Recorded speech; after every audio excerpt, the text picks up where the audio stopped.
again, dear internet goers. Welcome to Musichetta's vlog, and I hope you enjoy your stay. The theme for this round's video is Who Am I and How Do Others See Me?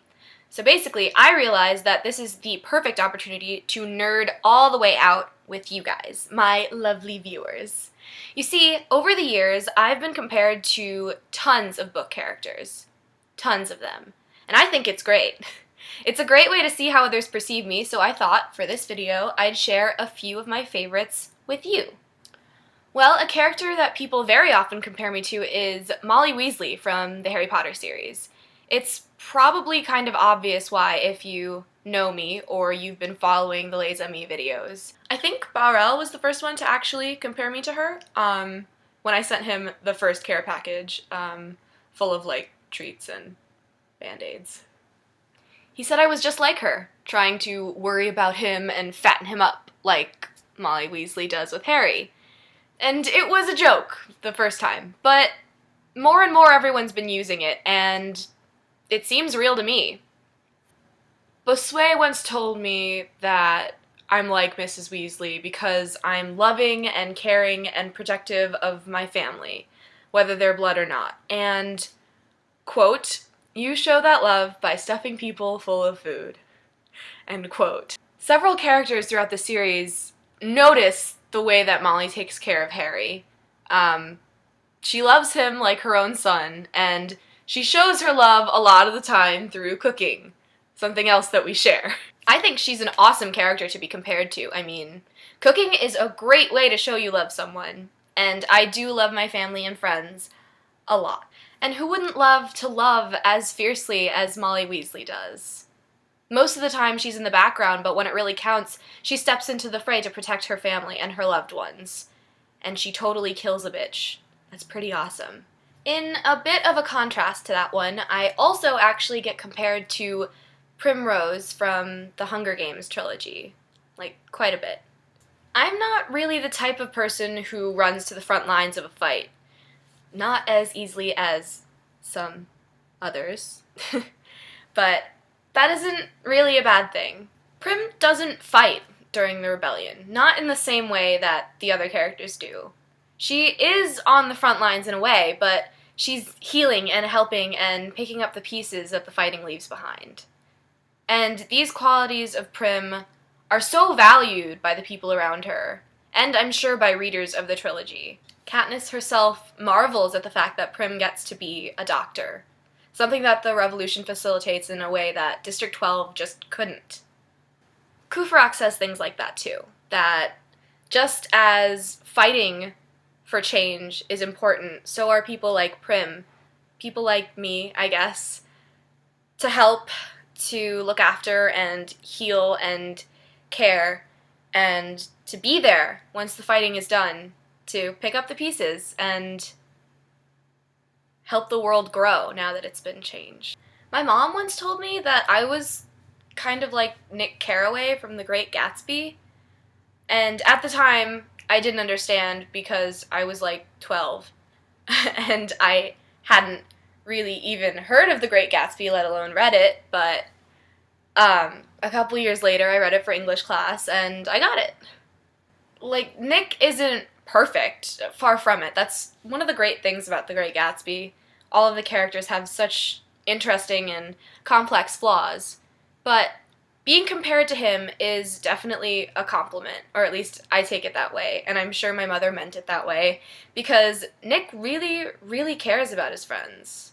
Well, I mean, friend in his case. He makes sure that the reader knows, for one thing, how important Jay Gatsby is to him. And he impresses upon the reader how grateful he is that he got to say those last words to him. That he was worth the whole damn bunch put together. And it just speaks so profoundly to the care and love he has for his friend. The other thing is, my mom first made the comparison when I was commenting on some pretty judgmental things that she was saying about her new colleague. They weren't bad, they were just drawing from stereotypes, and my mom hadn't really spoken to this woman yet.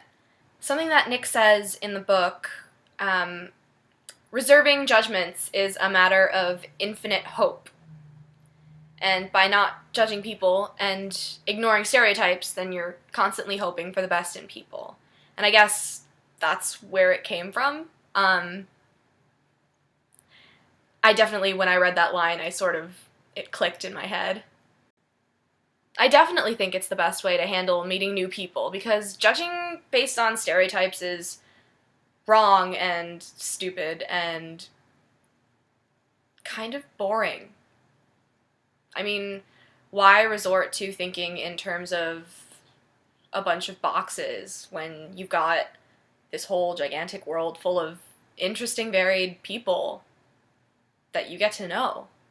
Someone from school actually once compared me to Sansa Stark, which I was immensely delighted by, but they didn't mean it as a compliment. They were working from the two-dimensional perspective of Sansa as a boring and weak character, unlike Arya, and that's just wrong. Sansa isn't boring or weak, and I am honored in any situation to be compared to her. She was put into some of the most terrible positions imaginable, and she survived. She used her intelligence to stay alive and beat evil people at their own game. It would be amazing to be like this fantastic woman who thinks love was a surer route to people's loyalty than fear. And when I told that story to Jolie, he said that they were definitely wrong about Sansa being boring and weak, but they were right that I was like her, because,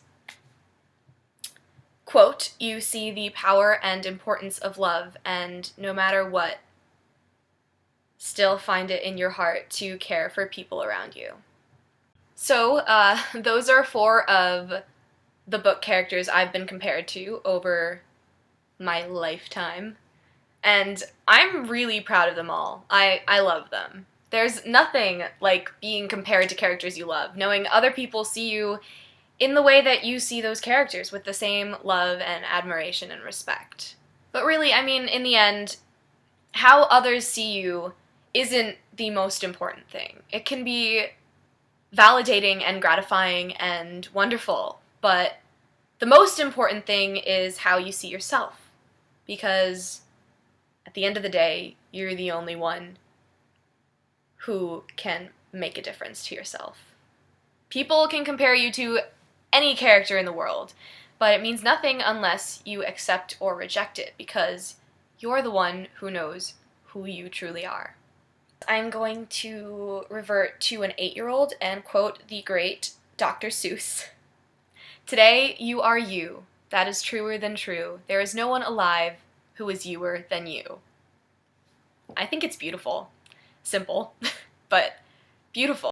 I hope you enjoyed this video, and I would love to hear from you, maybe with characters you think I'm like, or stories about when you yourselves have been compared to your favorite characters. Feel free to drop a comment or contact me on Tumblr. Don't forget to like, subscribe, and stay beautiful.